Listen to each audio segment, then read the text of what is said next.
दोस्तों नमस्कार। यह है मार्गदर्शन फॉर सिविल सर्विसेज। मैं अनुराग चौधरी। दोस्तों एनसीईआरटी श्रृंखला में आज की वीडियो में प्रस्तुत है 8वीं कक्षा के विज्ञान का अध्याय 1 फसल उत्पादन एवं प्रबंध। इस अध्याय में आप जानेंगे प्रमुख कृषि पद्धतियां कौन सी हैं, कृषि में प्रयुक्त प्रमुख औजार, इनमें परंपरागत और आधुनिक औजारों के बारे में, कृषि के लिए खाद और उर्वरकों का क्या महत्व है, सिंचाई क्यों आवश्यक है तथा अंत में जब अन्न उत्पादित हो जाता है तो उसके भंडारण की विधियां और इसकी आवश्यकता क्यों पड़ती है। तो आइए शुरू करते हैं आज का अध्याय 8वीं कक्षा के विज्ञान का अध्याय 1 फसल उत्पादन एवं प्रबंध। दोस्तों गर्मी की छुट्टी में पहेली और बूझो दो बच्चे हैं अपने चाचा के घर गए। उनके चाचा एक किसान हैं। एक दिन उन्होंने खेत में कुछ औजार देखे जैसे कि खुरपी, दराती, बेलचा, हल इत्यादि। तो बूझो ये जानना चाहता है कि हम इन औजारों का प्रयोग कहाँ और कैसे करते हैं। दोस्तों आप पढ़ चुके हैं कि सभी सजीवों को भोजन की आवश्यकता पड़ती है, बहुत ही महत्वपूर्ण है। जो भी सजीव हैं या जो जीवधारी हैं उनको भोजन की आवश्यकता पड़ती है। तो आप जानते हैं कि पौधे जो होते हैं वो अपना भोजन स्वयं बना सकते हैं और हरे पौधे अपना भोजन किस प्रकार से संश्लेषित करते हैं आपको इस बारे में जानकारी है। हरे पौधे जो होते हैं वो सूर्य के प्रकाश में कार्बन डाइऑक्साइड और जल की उपस्थिति में जो है क्लोरोफिल की सहायता से अपना भोजन बनाते हैं, जो कि मंड या स्टार्च के रूप में उसमें उपस्थित होता है।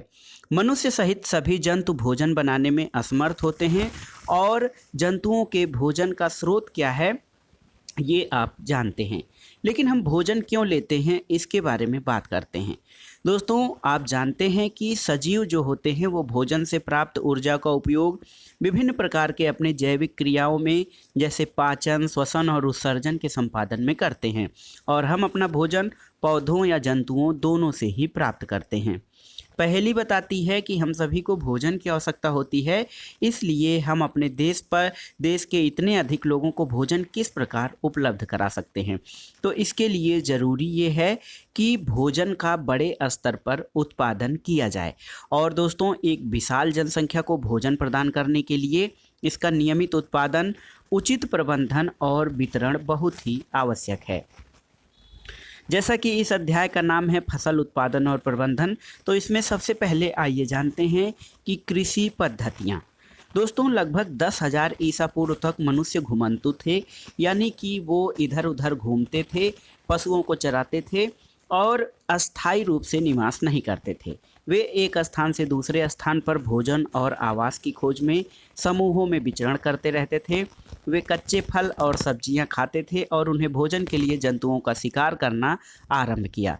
कालांतर में यानी बाद में वे खेती करने लगे और फिर चावल, गेहूं और अन्य खाद्य फसलों को उत्पादित करने लगे और इस प्रकार से कृषि यानी खेती का प्रारंभ हुआ। फसल किसे कहते हैं आइए जानते हैं। दोस्तों जब एक ही किस्म के पौधे किसी स्थान पर बड़े पैमाने पर उगाए जाते हैं तो इसे फसल या क्रॉप कहा जाता है। याद रखिएगा, जब एक ही किस्म के पौधे जैसे गेहूं के पौधे किसी स्थान पर बड़े पैमाने पर उगाए जा रहे हैं तो इस पूरे समुच्चय को फसल कहा जाता है। और देखिए आप जानते हैं कि फसलें विभिन्न प्रकार की होती हैं, जैसे कि अन्न, सब्जियां और फल। फसलें ये भी फसलें हैं, एक होता है अन्न का फसल, दूसरी सब्जियों की फसल और फलों की फसल। जिस मौसम में पौधे उगाए जाते हैं उसके आधार पर हम फसलों का वर्गीकरण कर सकते हैं। दोस्तों भारत एक विशाल देश है। यहाँ पर तापमान, आर्द्रता और वर्षा जैसी जो जलवायु परिस्थितियाँ होती हैं एक क्षेत्र से दूसरे क्षेत्र में अलग होती हैं और आप जानते हैं कि देश के विभिन्न भागों में विविध प्रकार की फसलें उगाई जाती हैं। लेकिन इस विविधता के बावजूद मोटे तौर पर फसलों को दो वर्गों में बांटा जा सकता है। एक है खरीफ की फसल, दूसरा है रबी की फसल। खरीफ की फसल वह फसल जिन्हें वर्षा ऋतु में बोया जाता है खरीफ फसल कहते हैं। भारत में वर्षा ऋतु सामान्यतः जून से सितंबर तक होती है। धान, मक्का, सोयाबीन, मूंगफली, कपास ये सब खरीफ की फसलें हैं और दूसरी जो मुख्य फसल है वो रबी फसल होती है। शीत ऋतु में उगाई जाने वाली फसलें रबी फसल कहलाती हैं। रबी फसलों में गेहूँ, जौ, चना, मटर, सरसों, अलसी ये सब रबी फसलें के उदाहरण हैं। लेकिन इसके अलावा दोस्तों एक होती है जायद की फसल। कुछ स्थानों पर दाल और सब्जियां जैसे खीरा, ककड़ी, खरबूज, मूंग और उड़द, ये सब सब्जियां गर्मी के मौसम में यानी उच्च तापमान में उगाई जाती हैं और ये अत्यंत ही कम समय में तैयार हो जाती हैं। इन्हें जायद फसल कहा जाता है। तो फसलों का वर्गीकरण मोटे तौर पर दो रूपों में यानी खरीफ और रबी की फसल के रूप में किया जाता है। लेकिन एक फसल उच्च तापमान में उगाई जाती है जिसको कि जायद फसल कहा जाता है। इसमें विभिन्न प्रकार के जो है सब्जियों की खेती, खीरा, ककड़ी, खरबूज, तरबूज, उड़द, मूंग इत्यादि की खेती की जाती है। अब आइए देखते हैं दोस्तों आधारिक फसल पद्धतियाँ। देखिए, बूझों के मन में सवाल ये आता है कि धान को शीत ऋतु में क्यों नहीं उगाया जा सकता है। तो पहेली कहती है धान को बहुत अधिक पानी की आवश्यकता होती है, इसलिए इसे केवल वर्षा ऋतु में उगाते हैं।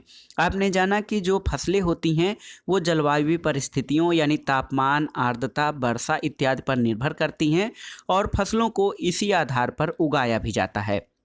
इसलिए जो बूझों का प्रश्न है कि धान को शीत ऋतु में क्यों नहीं उगाया जा सकता, इसका कारण यही है कि उसे बहुत अधिक पानी की आवश्यकता होती है, इसलिए वर्षा ऋतु में उगाया जाता है। दोस्तों, फसल उगाने के लिए किसान को कई अन्य क्रियाकलाप कुछ निश्चित समयावधि में करने पड़ते हैं। आप देखेंगे कि ये क्रियाकलाप उस प्रकार के हैं जिनका उपयोग माली अथवा आप सजावटी पौधे उगाने के लिए करते हैं। ये क्रियाकलाप अथवा कार्य जो होते हैं वो कृषि पद्धतियाँ कहलाते हैं।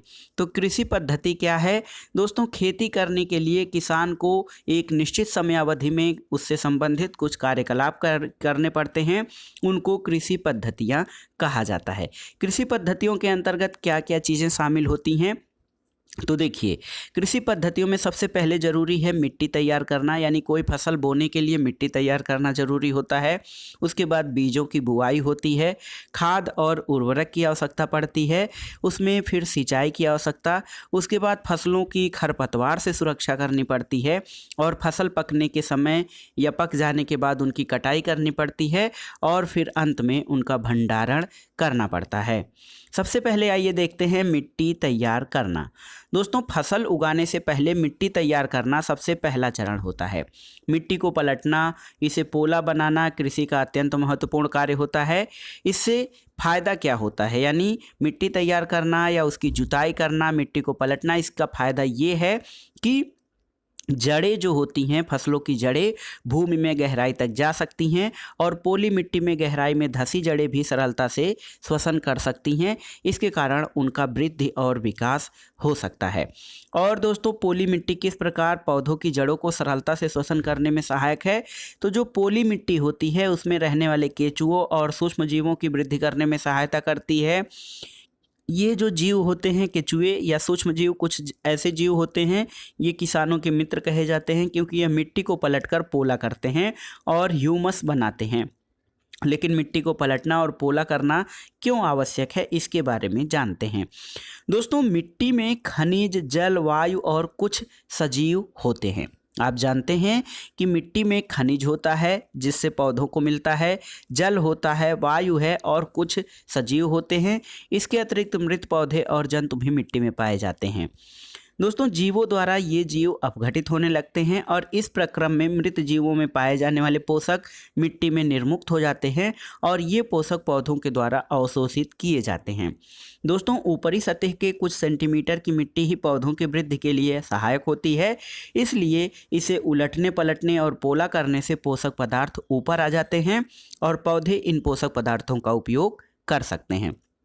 तो आप समझ गए होंगे कि मिट्टी को उलटना पलटना या उन्हें पोला करना क्यों ज़रूरी होता है। उलटना पलटने का अर्थ ये है कि मिट्टी की जो है जुताई करना, ताकि मिट्टी भुरभुरी हो जाए, पोली हो जाए और पौधे उसमें उपस्थित जो पोषक तत्व हैं उनको ग्रहण कर सकें और उनका उचित ढंग से वृद्धि और विकास हो सके। दोस्तों, मिट्टी को उलटने पलटने और पोला करने की प्रक्रिया जो है वो जुताई कहलाती है। जुताई, इसको हल चलाकर जुताई करते हैं। हल जो होता है वो लकड़ी का होता है या लोहे का होता है। यदि मिट्टी बहुत सूखी है या जुताई करने से पहले तो इसमें पानी देने की आवश्यकता पड़ती है और जुते हुए खेत में मिट्टी के बड़े बड़े ढेले हो सकते हैं, यानी मिट्टी के बड़े बड़े टुकड़े हो सकते हैं। इन्हें एक पाटल की सहायता से तोड़ना आवश्यक होता है ताकि ताकि वे छोटे छोटे टुकड़ों में बंट जाए।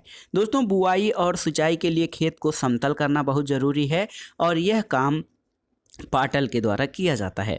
और कभी कभी जुताई से पहले खाद दी जाती है। इससे जुताई के समय खाद मिट्टी में भली भांति मिल जाती है।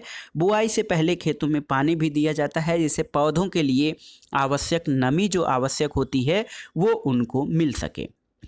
तो मिट्टी तैयार करने की प्रक्रिया जो है उसे पोला करना और उसकी जुताई करना आप समझ गए। अब इसके लिए दोस्तों क्या उपयोग किया जाता है, तो मिट्टी को पोला करने और उनकी जुताई करने के लिए कृषि औजारों की आवश्यकता पड़ती है। दोस्तों, अच्छी उपज के लिए बुआई से पहले मिट्टी को भुरभुरा बनाना आवश्यक है और ये कार्य अनेक औजारों से किया जाता है। इसमें मुख्य रूप से हल, कुदाली और कल्टीवेटर जो हैं वो प्रमुख औजार होते हैं। हल, प्राचीन काल से हल का उपयोग जुताई करने के लिए किया जाता है, खाद और उर्वरक को मिट्टी में मिलाने के लिए, खरपतवार निकालने के लिए और मिट्टी खुरचने के लिए किया जाता है। ये औजार जो है लकड़ी का बना होता है। इसे बैलों की जोड़ी अथवा अन्य पशुओं जैसे घोड़े, ऊंट की सहायता से खींचा जाता है।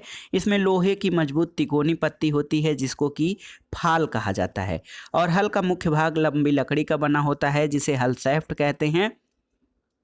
इसके एक सिरे पर दोस्तों हल जो होता है, एक सिरे पे हैंडल होता है, दूसरा सिरा जोत के डंडे से जुड़ा होता है जिसे बैलों की गर्दन के ऊपर रखा जाता है। एक जोड़ी बैल और एक आदमी इसे सरलता से चला सकता है। दोस्तों, आजकल लोहे के हल तेजी से देसी लकड़ी के हल की जगह लेते जा रहे हैं। दूसरा जो औजार है वो है कुदाली। यह एक सरल औजार है। इसका उपयोग खरपतवार निकालने और मिट्टी को पोला करने के लिए किया जाता है। इसमें लकड़ी अथवा लोहे की छड़ होती है जिसके एक सिरे पर लोहे की चौड़ी और मुड़ी प्लेट होती है और इसके जो ब्लेड की तरह कार्य करती है। इसका दूसरा सिरा पशुओं द्वारा खींचा जाता है। यहाँ पर देखिए, इस चित्र में आप एक व्यक्ति को हल चलाते हुए देख सकते हैं और यहाँ पर हल और जो है फाल को आप देख लीजिए। इसके अलावा ये जो कुदाली है दोस्तों, कुदाली को आप यहाँ पर देख सकते हैं किस तरह से इससे मिट्टी को भुरभुरा करने का कार्य किया जाता है। लेकिन दोस्तों, हल और कुदाली जो है ये परंपरागत साधनों में आते हैं। आजकल जुताई ट्रैक्टर के द्वारा संचालित कल्टीवेटर से की जाती है। कल्टीवेटर के उपयोग से श्रम और समय दोनों की बचत होती है और कम समय में अधिक से अधिक खेत की जुताई की जा सकती है। अब आइए अगला चरण देखते हैं, बुआई। जब आपका खेत तैयार हो जाता है तो उसके बाद फसल की बुआई करनी पड़ती है। बुआई फसल उत्पादन का सबसे महत्वपूर्ण चरण होता है और बोने से पहले अच्छे गुणवत्ता वाले बीजों का चयन किया जाता है। अच्छी गुणवत्ता वाले बीज अच्छी किस्म के साफ और स्वस्थ बीज होते हैं और इसके अलावा किसान अधिक उपज देने वाले बीजों को प्राथमिकता देता है। बीजों का चयन, दोस्तों, जो पहेली है वो सोच रही है या कहती है कि एक दिन मैंने अपनी माँ को देखा कि माँ चने से कुछ बीज एक बर्तन में रखकर उसमें पानी डाल रही हैं और कुछ मिनट के बाद बीज पानी के ऊपर तैरने लगे। मुझे आश्चर्य हुआ कि कुछ बीज पानी के ऊपर क्यों तैरने लगे। तो दोस्तों, पानी के ऊपर जो तैरने वाले बीज होते हैं उनमें कुछ गड़बड़ी होती है, यानी गुणवत्ता में वो खराब होते हैं और उसमें अंकुरण की क्षमता भी नहीं होती है। यदि इनको बो दिया जाए, ज़मीन में बो दिया जाए फसल के रूप में, या तो वे अंकुरित नहीं होंगे या फिर अंकुरित होंगे तो बहुत ही कमज़ोर होंगे। दोस्तों, जो बीज जल के ऊपर तैरने लगते हैं और कुछ पानी में बैठ जाते हैं, क्षतिग्रस्त बीज जो हैं खोखले हो जाते हैं, इस कारण हल्के होते हैं, इसलिए जल पर तैरने लगते हैं। अच्छे और स्वस्थ बीजों को क्षतिग्रस्त बीजों से अलग करने की ये एक अच्छी विधि होती है और बुआई से पहले बीज बोने के औजारों के बारे में जानना आवश्यक है। यहाँ पर देखिए दोस्तों, सबसे पहले हम देखेंगे परंपरागत औजार। तो परंपरागत रूप से बीजों की बुआई में इस्तेमाल किया जाने वाला औजार जो होता है वो कीप के आकार का होता है। बीजों को कीप के अंदर डालने पर यह 2 या 3 नुकीले सिरे वाले पाइप से गुजरते हैं और ये सिरे मिट्टी को भेद कर बीज को स्थापित कर देते हैं। यहाँ पे देखिए, कीप में एक व्यक्ति बीज डाल रहा है। ये खेती करने का या बीज बोने का परंपरागत तरीका है। Seed drill. दोस्तों आजकल बुआई के लिए ट्रैक्टर द्वारा संचालित सीड ड्रिल का उपयोग होता है। इसके द्वारा बीजों में समान दूरी और गहराई बनी रहती है और ये सुनिश्चित ये करना है कि बुआई के बाद बीज मिट्टी द्वारा ढक जाए। इससे पक्षियों द्वारा बीजों को होने वाले नुकसान को रोका जा सकता है और सीड ड्रिल द्वारा बुआई करते समय और श्रम दोनों की बचत होती है। देखिए, धान जैसे कुछ पौधों के बीजों को पहले पौधशाला में उगाया जाता है, यानी उनकी नर्सरी तैयार की जाती है और पौधे तैयार हो जाने पर उन्हें हाथों द्वारा खेत में रोपा जाता है। कुछ वनीय पौधे और पुष्पीय पौधे भी पौधशाला में उगाए जाते हैं। दोस्तों, पौधों को अत्यधिक घने होने से रोकने के लिए बीजों के बीच आवश्यक दूरी होना बहुत ही आवश्यक होता है और इससे क्या होता है कि इससे पौधों को सूर्य का प्रकाश मिल सकता है, पोषक और जल पर्याप्त मात्रा में प्राप्त होता है और अधिक घनेपन को रोकने के लिए कुछ पौधों को बीच से निकाल दिया जाता है या काट कर हटा दिया जाता है। अब बीज बोने के बाद अगला चरण होता है खाद और उर्वरक मिलाना। दोस्तों, वे पदार्थ जिन्हें मिट्टी में पोषक स्तर बनाए रखने के लिए मिलाया जाता है उन्हें खाद और उर्वरक कहते हैं। दोस्तों, बूझो कहता है कि मैंने एक खेत में उगने वाली स्वस्थ फसल पौधों को देखा, जबकि पास के खेत में पौधे कमज़ोर थे। कुछ पौधे अन्य पौधों की तुलना में ज़्यादा अच्छी तरह से क्यों उगते हैं? तो इसका भी कारण होता है। दोस्तों, मिट्टी फसल को खनिज पदार्थ प्रदान करती है, आप जानते हैं, और यह पोषक पौधों की वृद्धि के लिए आवश्यक होते हैं। कुछ क्षेत्रों में किसान खेत में एक के बाद दूसरी फसल उगाता रहता है।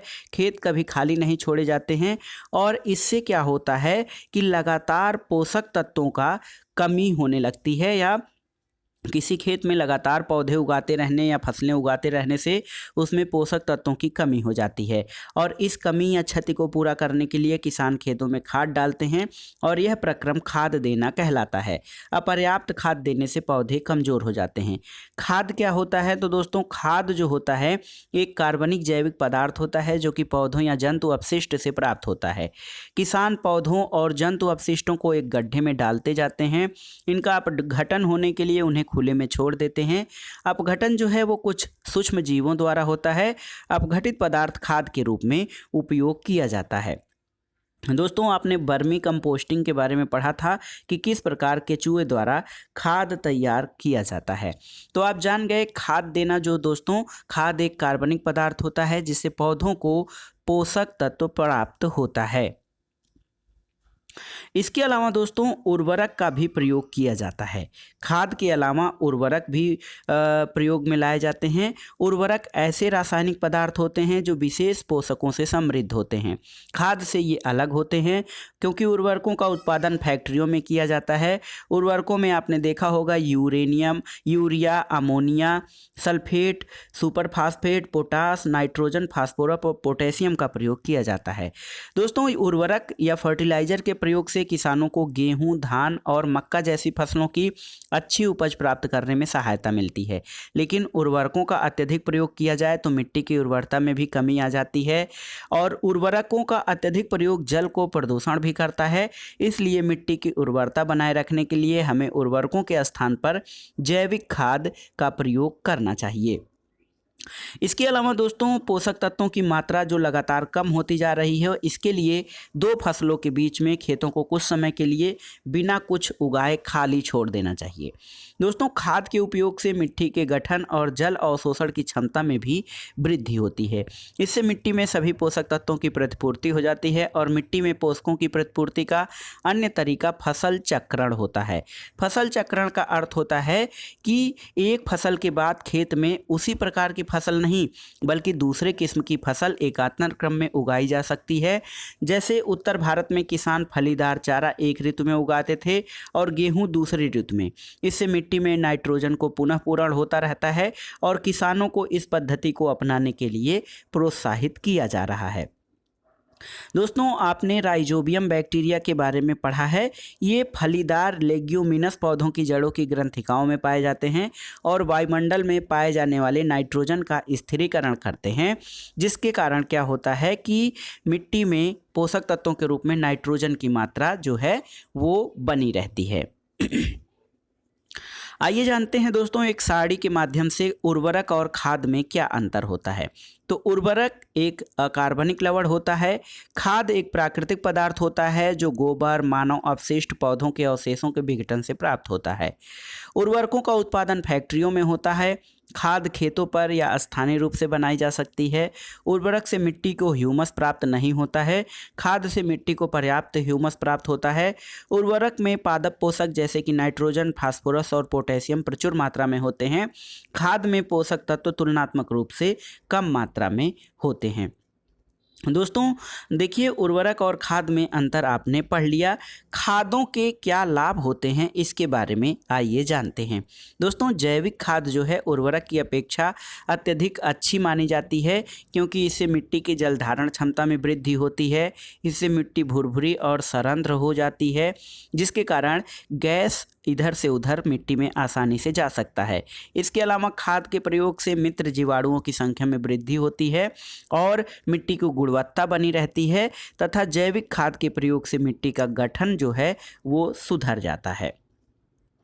अब आइए देखते हैं दोस्तों सिंचाई। दोस्तों पौधों के लिए या फसलों के लिए सिंचाई बहुत ही आवश्यक होता है, क्योंकि जीवित रहने के लिए आप जानते हैं प्रत्येक जीव को जल की आवश्यकता होती है। पौधे के फूल, फल और बीजों की वृद्धि के लिए जल बहुत ही आवश्यक होता है, और पौधों की जड़ों द्वारा जल का अवशोषण होता है। इसके साथ खनिजों और उर्वरकों का भी अवशोषण होता है, और पौधे के विभिन्न भागों में जल के माध्यम से पोषक तत्व पहुँचते हैं। दोस्तों पौधों में लगभग 90% जल होता है, और जल बहुत ही आवश्यक है, क्योंकि बीजों का अंकुरण शुष्क स्थिति में नहीं हो सकता है, और जल या नमी की स्थिति में ही जल के घुले हुए पोषक तत्वों का स्थानांतरण पौधे के प्रत्येक भाग में होता है, और यह फसल को पाले और गर्म हवा से भी रक्षा करता है। दोस्तों स्वस्थ फसल वृद्धि के लिए मिट्टी की नमी को बनाए रखने के लिए खेत में नियमित रूप से जल देना आवश्यक होता है, और नियमित अंतराल पर खेत में जो जल देना है वो सिंचाई कहलाता है।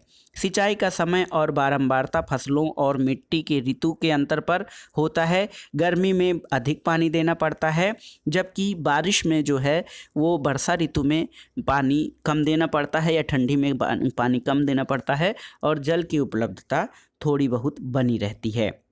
सिंचाई के स्रोत कौन कौन से हैं? दोस्तों वर्षा ऋतु में आप जानते हैं पानी नहीं देना पड़ता है। अगर जो अच्छी बारिश या मानसून अच्छी होती है तो फिर फसलों की सिंचाई हो जाती है, लेकिन कुएं, जलकूप, नलकूप, तालाब, झील, बांध और नहर ये सभी जल और सिंचाई के स्रोत हैं। देखिए यहाँ पर एक आदमी मोट की सहायता से जो है जल निकासी कर रहा है। यहाँ पर देखिए रहट की सहायता से जल निकाला जा रहा है, और चेन पंप की सहायता से, ये देखिए बैल की सहायता से किस प्रकार, रहट की सहायता से, और ये ढिकुली जो कि परंपरागत जल निकासी का साधन है। दोस्तों सिंचाई के पारंपरिक तरीकों में कुआं, झील और नहरों का जो है उपयोग किया जाता है, और खेतों तक पहुँचाने के लिए कुछ इलाकों में भिन्न भिन्न तरीकों का प्रयोग किया जाता है। और सिंचाई में मवेशी और मजदूर इन विधियों में इस्तेमाल किए जाते हैं। ये सस्ते तो हैं, ये जो सिंचाई के साधन हैं सस्ते हैं, लेकिन ये कम दक्ष हैं।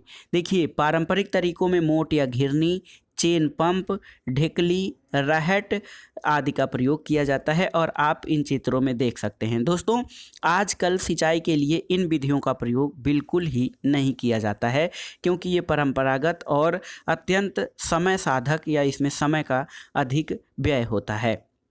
दोस्तों जल को ऊपर खींचने के लिए सामान्यतः पंप का उपयोग होता है, और पंप चलाने के लिए आजकल डीजल, बायोगैस, विद्युत और सौर ऊर्जा का उपयोग किया जाता है। सिंचाई की आधुनिक विधियां जो हैं दोस्तों वो परंपरागत विधियों से भिन्न होती हैं, और जो आधुनिक विधियां हैं उनका उपयोग मितव्ययिता से किया जाता है। जैसे आधुनिक विधियों में एक महत्वपूर्ण छिड़काव विधि है स्प्रिंकलर सिस्टम। इस विधि का उपयोग असमतल भूमि के लिए किया जाता है, जहां पर जल कम मात्रा में उपलब्ध होता है। पाइपों और नलों के ऊपरी सिरों पर घूमने वाले नोजल लगे होते हैं। यह पाइप निश्चित दूरी पर मुख्य पाइप से जुड़े होते हैं, और जब पंप की सहायता से जल जो है मुख्य पाइप में भेजा जाता है तो वह घूमते हुए नोजल से बाहर निकलता है, और इसका छिड़काव पौधे पर इस प्रकार से होता है कि जैसे वर्षा हो रही है। यह छिड़काव बलुई मिट्टी के लिए अत्यंत ही उपयोगी होता है। दूसरी जो महत्वपूर्ण आधुनिक सिंचाई पद्धति है वो है ड्रिप सिस्टम। इस विधि में जल बूंद बूंद करके पौधों की जड़ों में गिरता है, इसलिए इसे ड्रिप सिस्टम कहा जाता है। दोस्तों, फलदार पौधे, बगीचे और वृक्षों को पानी देने का यह सबसे अच्छा तरीका माना जाता है। इससे पौधे को बूंद बूंद करके पानी प्राप्त होता है और इस विधि में पानी बिल्कुल भी व्यर्थ नहीं होता है। यह जल की कमी वाले क्षेत्रों के लिए एक वरदान की तरह है। यहाँ पर देखिए किस प्रकार से एक स्प्रिंकलर सिस्टम या ड्रिप तंत्र का प्रयोग किया गया है। अगला चरण है दोस्तों खरपतवार से सुरक्षा। खरपतवार से सुरक्षा जो है फसल उत्पादन के लिए बहुत ही महत्वपूर्ण है, क्योंकि फसलों में कई प्रकार के जो है खरपतवार उगाते हैं जो उनको नुकसान पहुंचाते हैं, उनकी वृद्धि और विकास में बहुत ही नुकसानदेह होते हैं। दोस्तों, गेहूं के खेत में बूझो और पहेली गए। उन्होंने देखा कि खेत में फसल के साथ कुछ अन्य पौधे भी उग रहे थे। खेतों में अन्य अवांछित पौधे जो कि जरूरी नहीं है, ये प्राकृतिक रूप से फसल के साथ उग जाते हैं और इन अवांछित पौधों या नुकसानदेह पौधों को खरपतवार कहा जाता है। खरपतवार हटाए जाने को निराई कहा जाता है। दोस्तों, निराई फसलों के लिए इसलिए आवश्यक है क्योंकि खरपतवार जो होते हैं जल को, पोषक तत्वों को, जगह और प्रकाश की स्पर्धा करके फसल की वृद्धि पर प्रभाव डालते हैं। यानी जो खरपतवार होते हैं वो फसलों की वृद्धि और विकास को अवरुद्ध कर देते हैं और जो पोषक तत्व डाले जाते हैं उनका बहुत तेज़ी से अवशोषण कर लेते हैं। दोस्तों, खरपतवार को हटाने की जो विधि है उनकी वृद्धि को नियंत्रित करने के लिए किसान कई तरीके अपनाता है। फसल उगाने से पहले खेत जोतने से खरपतवार उखाड़ने और हटाने में सहायता मिलती है। खरपतवार पौधे पहले सूख कर मर जाते हैं और मिट्टी में मिल जाते हैं। खरपतवार हटाने का सबसे अच्छा समय उसमें पुष्पड़ और बीज होने से पहले होता है। खरपतवार पौधों को हाथ से जड़ सहित उखाड़कर भूमि के निकट से काट कर समय समय पर हटा दिया जाता है। ये कार्य खुरपी और हैरो की सहायता से किया जाता है। इसके अलावा खरपतवारों को हटाने के लिए दोस्तों रसायन यानी केमिकल्स तथा खरपतवार नाशी का भी प्रयोग किया जाता है। 2,4-D एक महत्वपूर्ण खरपतवार नाशी है। खेतों में इनका छिड़काव किया जाता है जिससे खरपतवार वाले पौधे मर जाते हैं, लेकिन फसल को कोई हानि नहीं होती है। खरपतवार नाशी को जल में आवश्यकता अनुसार मिलाकर फुहारा यानी स्प्रेयर की सहायता से खेतों में छिड़काव किया जाता है ताकि खरपतवारों का नियंत्रण किया जा सके। देखिए यहाँ पर एक व्यक्ति खरपतवार नाशी का छिड़काव कर रहा है। दोस्तों, पहले बताया जा चुका है कि खरपतवार की वृद्धि के समय और पुष्पण और बीज बनने से पहले ही खरपतवार नाशी का छिड़काव करते हैं। खरपतवार नाशी के छिड़काव से किसान के स्वास्थ्य पर भी प्रभाव पड़ सकता है, इसलिए उन्हें रसायनों का प्रयोग सावधानी से करना चाहिए और छिड़काव करते समय उन्हें अपना मुंह और नाक कपड़े से ढक लेना चाहिए। अब अगला महत्वपूर्ण चरण है फसलों के तैयार होने के समय कटाई। फसल की कटाई बहुत ही महत्वपूर्ण कार्य है। फसल पक जाने के बाद उनको काटना जो है कटाई कहलाता है। कटाई के दौरान या तो पौधों को खींचकर उखाड़ लिया जाता है या उसे धरातल के पास से काट लिया जाता है। एक अनाज फसल को पकने में लगभग 3 से 4 महीने का समय लगता है। दोस्तों, हमारे देश में दरांती की सहायता से हाथ द्वारा कटाई की जाती है अथवा मशीन का प्रयोग किया जाता है जिसको कि हार्वेस्टर कहा जाता है। काटी गई फसल से बीजों और दानों को भूसों से अलग किया जाता है, इसको थ्रेसिंग कहा जाता है। ये कार्य अब कंबाइन मशीन की सहायता से किया जाता है जो वास्तव में हार्वेस्टर और थ्रेसर का संयुक्त रूप होता है। छोटे खेत वाले किसान अनाज के दानों को फटक कर या बिनोइंग करके अलग करते हैं और आप इसके बारे में पिछली कक्षा में पढ़ लिए हैं। बिनोइंग पटकने वाली एक मशीन है जिससे कि दानों और भूसों को अलग किया जाता है। दोस्तों, कटाई के बाद कभी कभी तने के टुकड़े खेत में रह जाते हैं जिन्हें किसान जला देते हैं।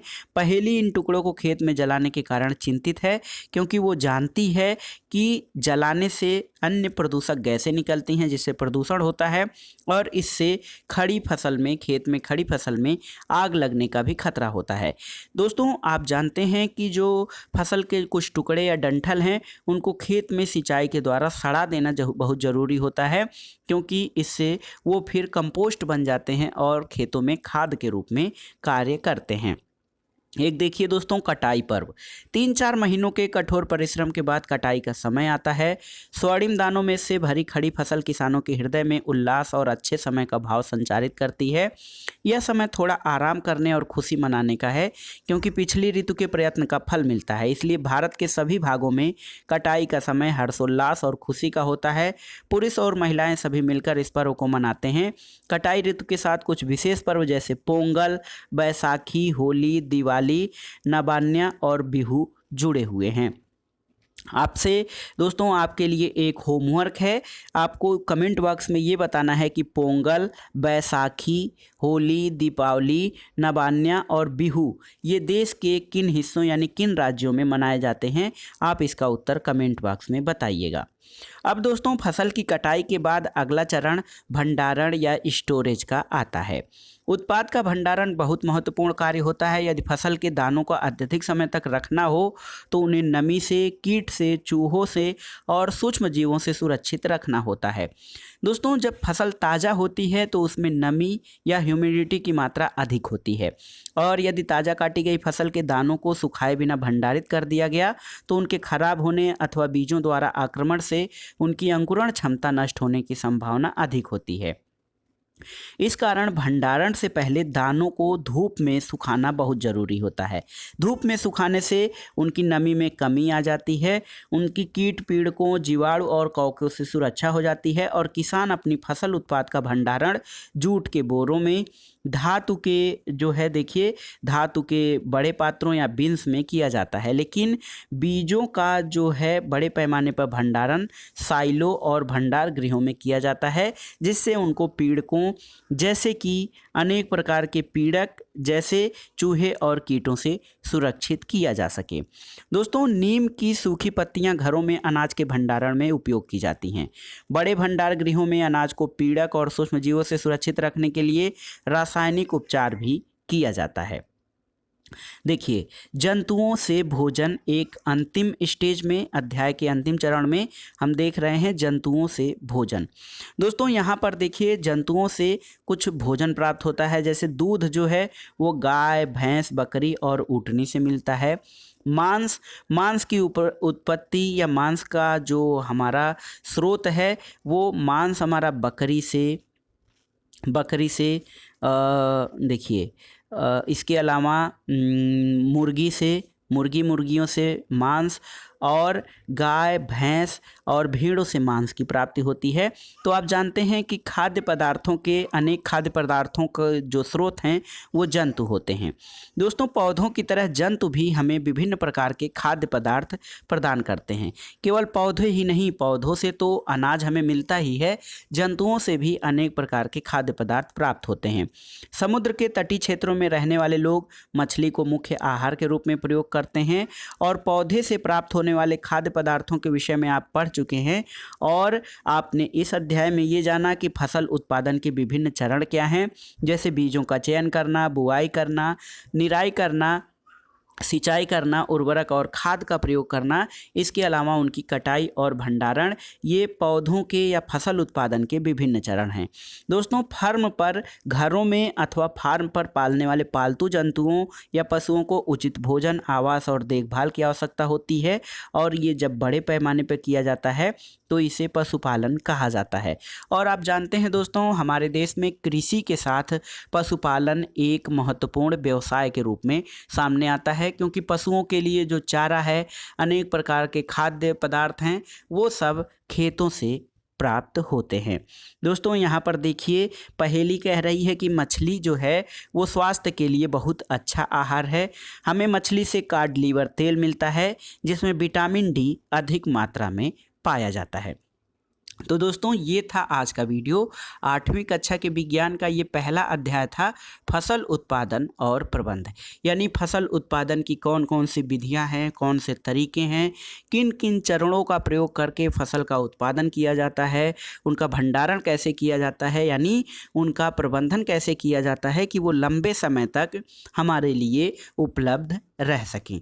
वीडियो आपको कैसा लगा हमें कमेंट बॉक्स में ज़रूर बताइएगा। इसके अलावा वीडियो के दौरान आपसे एक प्रश्न पूछा गया है कि फसल की कटाई के दौरान जो त्यौहार मनाए जाते हैं, पोंगल, बिहू और होली इत्यादि त्यौहार, ये किन राज्यों में मनाए जाते हैं और किन क्षेत्रों में मनाए जाते हैं? इसका उत्तर आप कमेंट बॉक्स में ज़रूर दीजिएगा। वीडियो देखने के लिए धन्यवाद दोस्तों। नमस्कार।